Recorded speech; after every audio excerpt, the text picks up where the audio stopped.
കണ്ടു നോക്കിക്കോ മക്കളെ, കണ്ടോ. നീ എവിടെ പോയതാ? കൂട്ടാൻ വീട്ടിൽ വന്ന്. ഇനി അങ്ങോട്ടാ? വീട്ടിലോട്ട്. എന്നാ ഞാനിവിടെ വരട്ടെ, എന്നെ അങ്ങോട്ട് ഇറക്കിയേക്കോ? ആ വാ.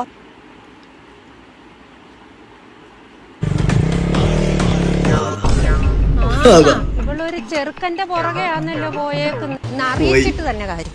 ഡീ സർലേ, രമണിയെ, സുശീലേ എങ്ങനെ ഒരു ചെറുക്കന്റെ കൂടെ എന്താ കാര്യം? അയ്യോ അറിയിക്കണ്ടവരെ അറിയിച്ചിട്ട് വന്നിട്ട് പറയാ. ലതേ എന്താ ചത്തോ? അയ്യോ ചത്തായിരുന്നേലും സഹിക്കായിരുന്നു മോനെ, ഇത് അതുമല്ല. അയ്യോ എന്താ കിങ്ങിണി അവക്കെന്താ പറ്റി? ഓ അതല്ലെന്നേ, ഒരു ചെറുക്കന്റെ കൂടെ കിങ്ങിണി ഒളിച്ചോടിപ്പോയി. ഞാൻ അന്നേരെ പറഞ്ഞില്ലേ. ആരടി അവൻ? ഇങ്ങനെ പറഞ്ഞോണ്ട് നീ അങ്ങോട്ട് പിടിച്ചിറക്കി രണ്ടെണ്ണം കൊടുക്കുന്നേ. പിള്ളേരെയൊക്കെ വഴി വെച്ചിക്കുന്നുണ്ട്. ഞാൻ നമ്മുടെ മോനാ. അയ്യോ മോനെ, മോനായിരുന്നോ? ആരുടെയാടാ വണ്ടി? കൂട്ടുകാരന്. നല്ല വണ്ടി വണ്ടി.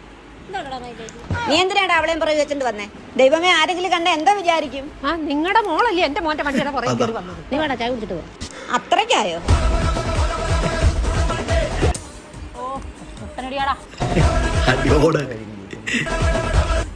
ചായ കുടിച്ചിട്ട് പോ. ചായ കുടിക്കാം. മധുരം ഇട്ടാന്നോ? ശകല. സത്യാട്ടോ, ഇതെല്ലാ നാട്ടിലും ഇതേപോലത്തെ ഒരാളുണ്ടാവും. നമ്മളെ എന്തെങ്കിലും കണ്ട അപ്പം പോയിട്ട് നാട്ടിൽ മൊത്തം പാട്ടാക്കും. അതേപോലത്തെ ഒരു സംഭവമാണ് ഇത്. അപ്പോൾ സെറ്റാണ്, വീഡിയോ അടിപൊളിയായിട്ടുണ്ട്. നൈസ് കണ്ടന്റ് കേട്ടോ. നമ്മളെ കിങ്ങിനി പൊളിയാ.